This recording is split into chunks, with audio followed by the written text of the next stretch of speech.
देखने से क्या होता है, हम थोड़ी देर ऐसा उस समय तो लग रहा होता है कि हमें सब याद हो गया, लेकिन आप 1 घंटा 2 घंटे या अगले दिन या 1 हफ्ते में आप भूल जाएंगे।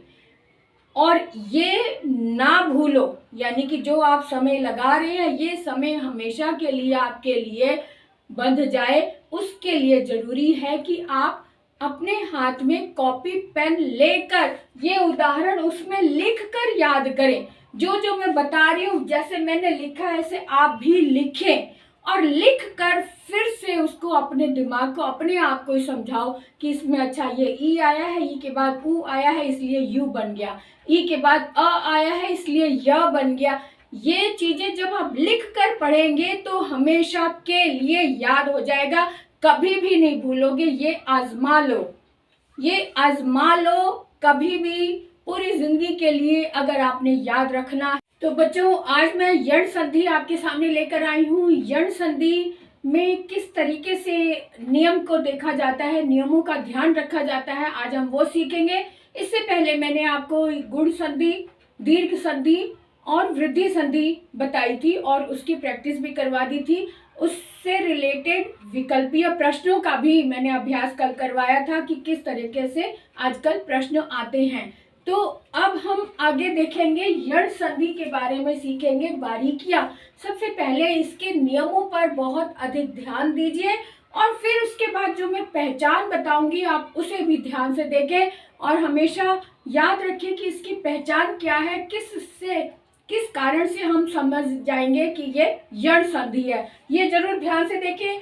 तो शुरू करते हैं आज की क्लास अरुणा कालिया के साथ। आज मैं लेकर आई हूँ यण संधि और जल्दी से सब्सक्राइब कर दीजिए अगर अभी तक सब्सक्राइब नहीं किया है, और जो लाइक या डिसलाइक आप लास्ट में करना, वीडियो देखने के बाद ही डिसाइड कर पाएंगे। और शेयर करना मत भूला करो, शेयर जरूर करें ताकि बाकी बच्चे भी इसका लाभ उठाए। तो चलो जल्दी शुरू करते हैं आज की क्लास। यण संधि, यण संधि में दो बातों का बहुत ध्यान रखा जाता है। एक तो ये कि पूर्व पद में ई आए या ऊ आए, यानी दो पद होते हैं ना, एक पूर्व यानी कि जैसे हम ये खड़े हैं तो लेफ्ट साइड में जो पहला पद होता है उसे पूर्व कहते हैं और जो दूसरा पद होता है उसे उत्तर पद कहते हैं।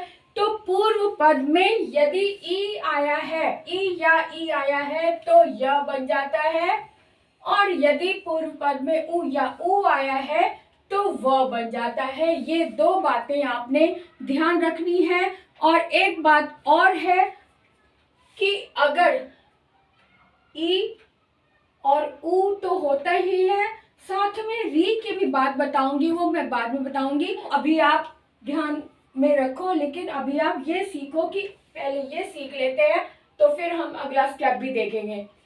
तो ई के बाद ई या ई, हमेशा ये ध्यान रखो कि जब भी हम किसी स्वर की बात करते हैं तो ह्रस्व या दीर्घ दोनों में से कोई हो सकता है। इसी तरह से ये ई है, यानी ह्रस्व हो या दीर्घ हो, यानी ई होना चाहिए।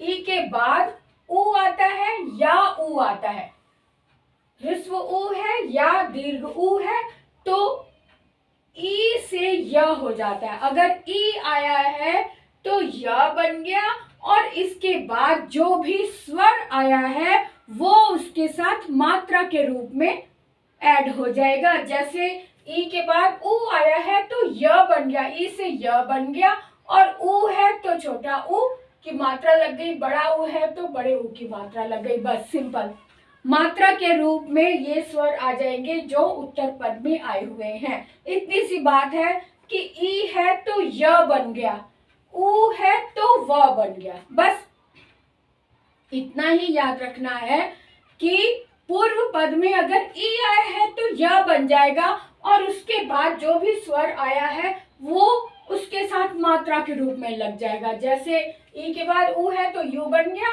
ई के बाद अ है तो य बन गया, ई के बाद बड़ा आ है तो या बन गया, ई के बाद ए है तो ये बन गया, ई के बाद आई आया है तो यही बन गया। बढ़िया की मात्रा है ना। ई के बाद अंग आया है तो यंग, ई के बाद आ आया है तो यंग। सिंपल। ई है तो या बन गया सिंपल वे में या, और ऊ है तो व बन गया। ऊ के बाद ई आया है तो ई की मात्रा के रूप में लग गया वी। उ के बाद अ आया है तो व बन गया, उ के बाद आ आया है तो वा मात्रा के रूप में लग गया, उ के बाद ए आया है तो वे बन गया, ए की मात्रा लग गई, उ के बाद बड़ी आया है तो बढ़िया की मात्रा लग गई, उ के बाद अंग आया है तो वंग बन गया, उ के बाद बड़ा आंग आया है तो वो वांग बन गया। सिंपल। उ है तो व बन गया, ई है तो य बन गया। इतनी सी बात याद रखनी है यण संधि में, ठीक है। यण संधि में जहां, अब यहाँ पे मैं उदाहरण भी देख लेते हैं। उदाहरण जब तक ना देखें हमें पूरी बात समझ में आती ही नहीं है, इसलिए देखो ये जहाँ उ वाले हैं तो उ वाले ही उदाहरण में लेकर आई हूँ। उ है यानी कि इधर ई है तो अभी और उदय, ई और उ मिलकर बन गया यू, जैसे यहाँ बना था यू बन गया अभ्युदय। उसके बाद अ आया है तो अति, ई अति का ई, और ई के बाद अ आया है तो अत्यधिक, है ना। ई और आ मिलकर य बना, ई और आ मिलकर य बना तो बन गया अत्यधिक। फिर उसके बाद ए है, ई के बाद ए आए, ई के बाद ए आए तो ये बन गया, तो बन गया प्रत्येक, ये आ गया, है ना। उसके बाद फिर से देख लो अंग है, ई के बाद अंग आया है, ई के बाद अंग आया है तो यंग बन गया, प्रत्यंग बन गया, है ना। क्लियर बात। तो एक बात छोटी सी और समझा दूं कि इसकी पहचान भी बड़ी ही आसान है अगर आप अपने दिमाग में बैठा लो कि यण संधि की पहचान कैसे करें। जहां पर भी य, यू, ये, यंग आया है और उससे पहले कोई भी व्यंजन आधा आया है, आधे व्यंजन के बाद अगर यू, ये किसी भी रूप में य आया है तो समझो वहां यण संधि है। किसी भी आधे अक्षर, आधे व्यंजन के बाद यानी स्वर रहित व्यंजन के बाद यदि य आया है किसी भी रूप में किसी भी मात्रा के साथ तो यह यण संधि है। उसके बाद आ जाते हैं व के उदाहरण भी देख ले।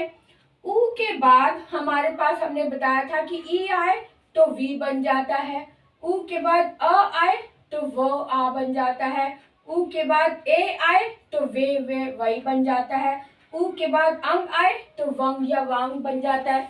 क्लियर है। अब इसके उदाहरण भी देख ले। अनु, अनु यानी उ आया, इसके बाद इति, अनु और ई, उ और ई आया है तो वी बन गया, ये वी है ना, तो अन्विति, वी बन गया, अन्विति हो गया। इसी तरह से वधू आगमन। अब यहाँ पे बड़ा उ आया हुआ है, वधू आ बड़ा उ है ये, तो वधू और आगमन, आ आया है, वधू आगमन तो उ और आ मिलकर वा बन गया, है ना। तो ध में से उ निकल गया और आ मिलकर वा बन गया, यहाँ पे आधा रह गया तो वधवागमन हो गया। क्लियर है ना। वधू आगमन तो वधवागमन हो गया। उसके बाद फिर से देख ले, उ के बाद अगर ए आए, उ के बाद ए आए तो वे बनता है तो अन्वेषण बन गया। उ के बाद अंग आए, उ के बाद अंग आए तो बन गया धनवंतरी, है ना। धनु अंतरी धनवंतरी तो वन बन गया। अब यहाँ पर भी वही चीज मैं फिर से बताऊंगी कि जिस तरह से य से पहले आधा अक्षर आया, आधा व्यंजन आया है यानी स्वर रहित व्यंजन आया है तो वहां पर यण संधि होती है। लेकिन व पर भी वही नियम लागू होता है। अगर व से पहले भी कोई आधा अक्षर आया है, आधा व्यंजन आया है, स्वर रहित व्यंजन आया है तो वहां पर भी यण संधि ही होगी। ये छोटी सी बात इसकी पहचान के रूप में अपने दिमाग में बैठा लो। जब ये अभ्युदय, अत्यधिक, प्रत्येक इस तरह के शब्द देखो तो फौरन पहचान जाओ कि यहाँ पर भी व से पहले आधा अक्षर आया या य से पहले आधा अक्षर आया है तो इसका मतलब ये यण संधि है। बहुत ही आसान तरीके से आप समझ सकते हैं। जब हम ये चीज समझ जाएंगे ना तब हम इनके नियमों को भी हम याद कर लेंगे, इनके नियमों को भी हम जो हमारे दिमाग में बैठा हुआ है वो भी एक एक करके बाहर आने लग जाता है, याद आने लग जाता है कि हाँ यण संधि ही है। क्योंकि हमने सीखा था कि अभी इसको जब हम विच्छेद करते हैं तो अभी और उदय बनता है, अभी उदय, यानी ई, अगर उत्तर पद में ई आया है तो ई का य बन जाता है, और उत्तर पद में अगर उ आया है तो उ का व बन जाता है। ये छोटी छोटी सी बातें बहुत ही आसानी से याद हो जाती हैं जब हम एक बार पहचान को दिमाग में रख लें। तो आज हमने यण संधि को बहुत अच्छे से सीख लिया है। अब मुझे नहीं लगता कि आप कभी भूलेंगे, इसको हम भूलने भी नहीं देंगे, क्योंकि नेक्स्ट वीडियो में मैं इसका अभ्यास भी करवाऊंगी और री से संबंधित शब्द कुछ और लेकर आऊंगी। तब तक आप भी इसकी प्रैक्टिस करें। और एक बात और बता दूं कि जब भी आप सीखने बैठे, जैसे आप वीडियो देख रहे हैं या बुक में पढ़ रहे हैं, तो ओरल मत सीखो। ओरल सीखने से क्या होता है, हम थोड़ी देर ऐसा उस समय तो लग रहा होता है कि हमें सब याद हो गया, लेकिन आप 1 घंटा 2 घंटे या अगले दिन या 1 हफ्ते में आप भूल जाएंगे। और ये ना भूलो, यानी कि जो आप समय लगा रहे हैं ये समय हमेशा के लिए आपके लिए बंध जाए, उसके लिए जरूरी है कि आप अपने हाथ में कॉपी पेन लेकर ये उदाहरण उसमें लिखकर याद करें।